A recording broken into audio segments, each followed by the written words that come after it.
ত্রয়োদশ জাতীয় সংসদ নির্বাচনকে সামনে রেখে জাতীয় পার্টির চেয়ারম্যান আনোয়ার হোসেন মঞ্জু ও জাতীয় পার্টির একাংশের চেয়ারম্যান ব্যারিস্টার আনিসুল ইসলাম মাহমুদের নেতৃত্বে আত্মপ্রকাশ ঘটতে যাচ্ছে নতুন নির্বাচনী জোট।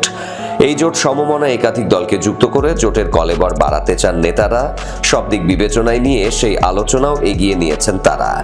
জোট গঠনের বিষয়টি নিশ্চিত করে জাতীয় পার্টির একাংশের নির্বাহী চেয়ারম্যান মুজিবুল হক চুন্নু বলেন, আমাদের সমমনা রাজনৈতিক দলগুলো নিয়ে একটি জোট গঠনের ব্যাপারে আমরা দীর্ঘদিন ধরে ঘরোয়া আলোচনা করছি।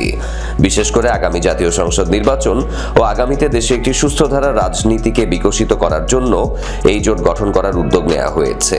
মুজিবুল হক চুন্নু আশা করছেন, শিগগিরই আনুষ্ঠানিকভাবে আমরা জাতির সামনে নতুন রাজনৈতিক জোটের আত্মপ্রকাশ ঘটাতে পারব। জাতীয় পার্টি সূত্র জানায়, জাতীয় পার্টি নির্বাচনমুখী দল। এরই মধ্যে দলের নেতাকর্মীরা নির্বাচনের প্রস্তুতিও শুরু করেছেন।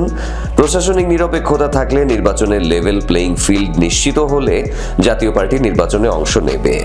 এজন্য দলটির পক্ষ থেকে সভা সমাবেশ ও বিবৃতি দিয়ে সুষ্ঠু নিরপেক্ষ অংশগ্রহণমূলক নির্বাচন নিশ্চিত করতে সরকার ও নির্বাচন কমিশনকে বারবার আহ্বান জানাচ্ছে। তারা দেশি বিদেশি সংস্থাগুলোরও দৃষ্টি আকর্ষণ করেছে।